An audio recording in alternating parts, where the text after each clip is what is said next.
Aujourd'hui, on va miner du Bitcoin sur un Raspberry Pi 4. Comme tu peux le voir là actuellement, c'est en train de miner. Alors c'est parti!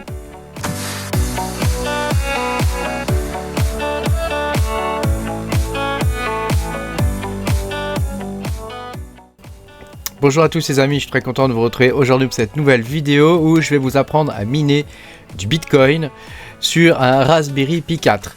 Alors évidemment, vous n'allez pas gagner des millions avec ça, enfin peut-être, sait-on jamais si vous avez énormément de chance. Ça s'apparente un peu comme le jeu au loto, puisque vous êtes le mining c'est une compétition, et donc vous allez être en compétition avec des ASIC qui minent à des vitesses folles. Nous on a un petit Raspberry Pi, donc évidemment le Raspberry Pi, on va le miner en solo pour avoir une chance de décrocher un bloc. Voilà, sachant que il mine à, comme vous pouvez le voir, il a 4 cœurs. Chacun des cœurs mine à peu près 900, on va dire. Donc voilà, ça vous donne une idée. Je sais pas combien ça fait. 4 fois 900, on va le faire ensemble. 4 fois 900. Voilà, vous allez miner à 3,6 mégahash. Donc ça vous donne extrêmement peu de chances de miner un Bitcoin, enfin de miner un bloc plutôt. Mais bon, sait-on jamais, qui ne tente rien à rien. Le Raspberry Pi consomme 4 watts à peu près en fonctionnement en pleine charge. Donc voilà, ça coûte rien du tout en électricité et ça permet de miner et de tenter sa chance quand même. Donc je vais vous montrer comment on fait depuis l'installation du wallet Bitcoin, parce que c'est un sujet que j'ai jamais traité, donc je vais en profiter dans cette vidéo pour traiter le sujet du wallet Bitcoin et donc créer votre adresse, etc. La pool pour miner solo, donc je vais vous présenter la pool d'une des personnes justement qui me soutient, qui a une pool de Bitcoin en mining solo, et puis voilà, je vais vous montrer comment compiler le programme qui permet le miner, donc on va le compiler de A à Z et on va pouvoir le paramétrer et ensuite miner du Bitcoin. Alors c'est parti. Donc la première chose qu'il nous faut, évidemment, c'est un wallet. Donc le wallet, je vais vous montrer ce que je pense qui est le mieux pour nous, mineurs. C'est le wallet Electrum. Alors pour ceux qui me connaissent déjà et qui suivent déjà mes vidéos, les wallets Electrum, on connaît déjà, on en a utilisé par exemple sur Radiant. Voilà, donc moi c'est un wallet que j'aime bien, il est facile, il n'y a pas de synchronisation à faire, il se connecte sur une liste de nodes déjà prédéfinie, donc voilà, c'est très simple à utiliser. Donc en fonction, je vous mettrai évidemment tous les liens en description. En fonction de là où vous voulez de votre système, il vous faut télécharger soit le wallet Python, soit le wallet Linux qui est sous forme de AppImage, soit le wallet pour Windows. Donc moi je vous conseille de prendre le Standalone Executable. Voilà, et donc faites attention, il va vous dire que c'est un truc dangereux. Il n'y a pas de souci normalement. Voilà, et puis voilà, après vous avez juste à l'installer. Vous avez aussi une version Android pour ceux qui le veulent sur leur téléphone. Moi je vais vous faire voir sur PC ce que ça donne. Donc lors du premier lancement, il va vous demander de paramétrer l'endroit où vous voulez enregistrer votre wallet. Il va vous demander de créer une nouvelle seed. Donc une seed, c'est la graine qui permet de générer votre clé privée. Et donc une fois que vous aurez généré votre graine, il faut surtout la sauvegarder. C'est une suite de 12 mots que vous devrez enregistrer et surtout ne pas perdre, parce que si jamais vous gagnez un bloc, comment dire, sait-on jamais jusqu'où peut aller le Bitcoin. Peut-être serez-vous millionnaire, allez savoir, si la chance nous sourit, on ne sait pas. Voilà, et donc ça va vous permettre de générer une adresse. Donc vous suivez, et c'est très facile à suivre, vous faites suivant. Une fois que tout est fait, vous faites, c'est très important, vous faites enregistrer la sauvegarde et vous sauvegardez votre wallet quelque part, sous la forme d'un fichier. Donc vous le sauvegardez sur une clé USB ou un autre ordinateur ou je sais pas où vous voulez.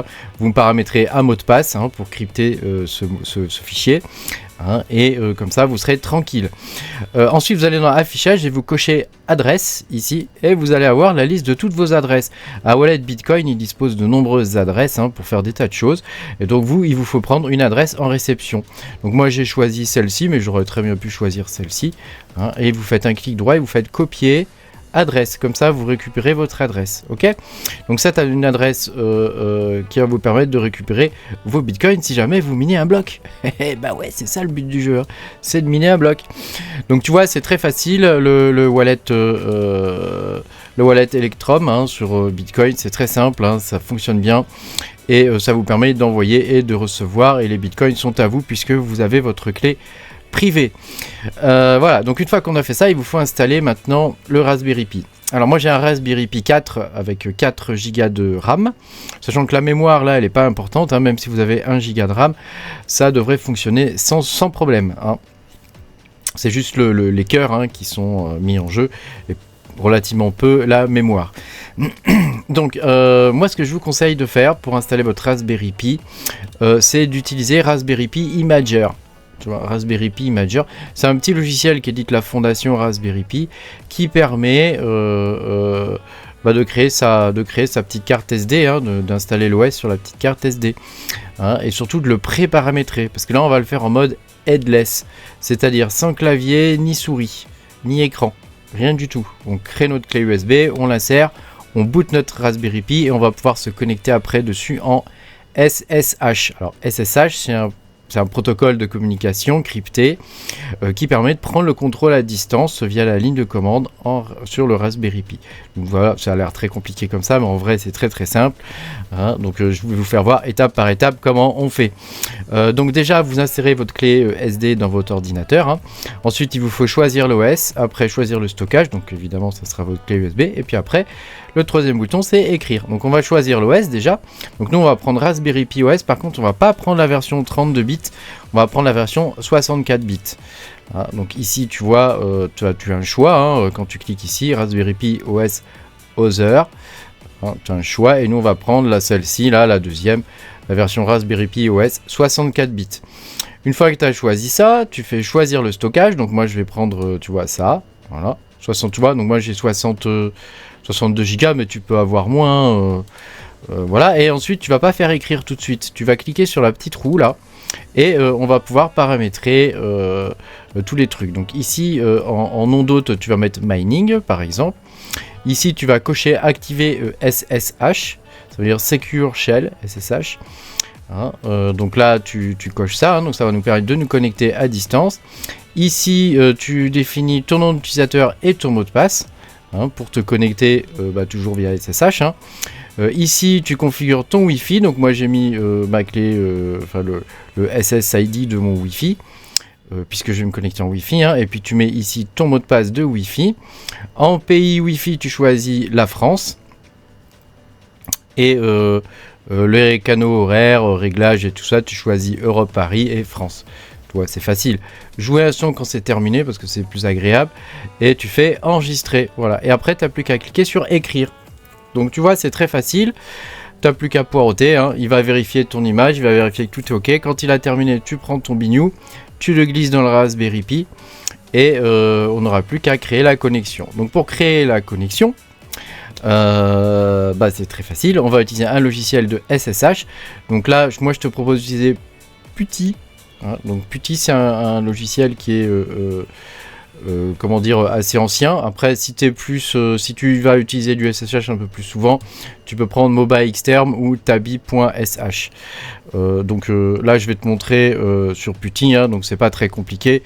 Tu cliques sur Download PuTTY ici, tu choisis, donc moi j'ai pas trop envie de l'installer, 64 bits SSH, voilà, celui-là, tu vois, celui-là, x86, très bien. Allez, on va prendre celui-là, enregistrer, voilà, donc là je l'ai téléchargé, je vais le lancer, toc, voilà, donc tu vois, ça ressemble à ça, c'est pas très compliqué. Donc le hostname, on l'a paramétré tout à l'heure, hein, c'était mining.local, port 22, et voilà, c'est à peu près tout ce que tu as à savoir à mettre, hein. Tu fais open ici, il va te dire qu'il y a une clé, blablabla, tu fais accepter, et donc là il te fait login as, donc toi tu vas mettre le login que tu as mis, donc moi c'était Nicolas, et ensuite tu mets ton mot de passe, donc là c'est le mot de passe que toi tu as choisi, et tu vois je suis connecté. Donc moi je vais passer sur l'autre fenêtre parce que c'est plus gros et tu verras mieux, hein. Mais voilà, je suis connecté, c'est la même chose. Donc maintenant ce qu'on va faire, c'est qu'on va télécharger le miner. Voilà, donc là on est clean, donc tu arrives sur ton écran, tu es comme ça, tu vois. Donc là je vais te montrer maintenant comment on fait. Alors j'ai préparé un petit fichier avec toute la liste des commandes. Donc déjà il te faut installer tout ça, tout ce qui est sur cette ligne. Hein, donc je te passerai évidemment la ligne, tu n'auras plus qu'à la copier-coller. Grosso modo, qu'est-ce qu'on installe? La lib USB, bon ça à la limite on s'en fiche. On installe libcurl 4, hein, ça il va en avoir besoin. Libcurse aussi, libdev, libtool, automake, hein, c'est pour tout ça, c'est des trucs qui servent à compiler. Build essential et ma foi voilà. Hein, et puis screen. Hein, donc là tu fais ça. Il va te, là, voilà, moi j'ai déjà tout, hein, mais toi il va te dérouler le truc. Avant quand même, c'est bien, avant de lancer la ligne de commande que je te donnais, c'est bien de lancer un apt update, comme ça, tu vois, tu l'écris comme ça. Voilà. Et alors là je suis pas root, hein, donc tu fais sudo apt update. Donc voilà, comme ça on est bon là. Voilà. Là tu vois, j'avais pas les permissions, là je les ai. Voilà, donc une fois que tu as fait tout ça, on est prêt pour installer le bnew. Donc pour l'installer, c'est facile, tu fais wget, le truc là. Donc wget, ça permet d'aller chercher quelque chose sur internet. Donc là, tu vois, je l'ai téléchargé. Maintenant, on va le dézipper. Donc tu fais tar-xvzf, xvzf, je vais y arriver, hein. Pooler, blabla. Voilà, là on est bon. Donc ensuite il nous faut préparer la compilation du truc, hein. Donc déjà il faut aller dans le dossier, puis après on va le configurer et on va le compiler. Donc là je vais aller dans cd cpu miner machin truc. Donc tu vois là on est dedans. Ensuite on va faire .configure et on va ajouter le flag -03. Voilà, donc ça tu le lances. Donc là il va faire son affaire, hein. Il va configurer la compilation pour notre système, hein, et une fois qu'il a terminé, après on n'a plus qu'à faire make et il va le compiler.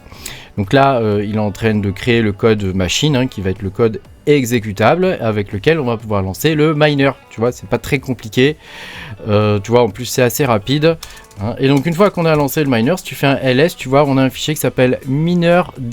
Donc c'est ça en fait le miner, hein. C'est ce fichier là.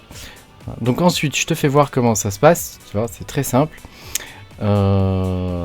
Pour miner, déjà il te faut la pool. Donc je vais te montrer sur quelle pool moi je mine.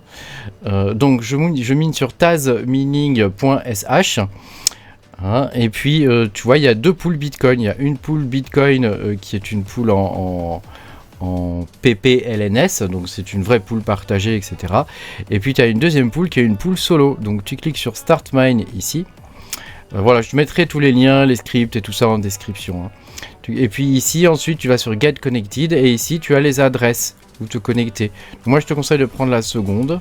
Ici, difficulté variable à partir de 8000. Voilà. Je te conseille de prendre la seconde ici. Et voilà, tu auras juste à la copier. Ou tu prends ma ligne de commande, elle est déjà mise, hein. Elle est déjà mise. Donc, rappelle-toi, en début de vidéo, on avait chopé notre adresse. Donc ici, tu dois mettre ton adresse, hein. Donc, je te montre la ligne qu'il faut copier-coller. Voilà, c'est tout ça. Sauf que toi, tu as une chose à changer. C'est ici, tu vois, le U, là, il faut que tu mettes ton adresse. Ensuite, tu n'as plus qu'à faire entrer. Et c'est parti, tu mines du Bitcoin. Tu n'as plus qu'à laisser tourner le bnew, hein, et puis tu pries.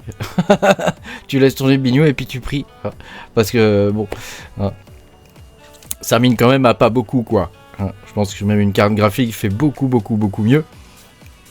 Bon, après, ça consomme que 4 watts, hein, donc ça va te revenir à quoi? À 1 euro par mois, même pas.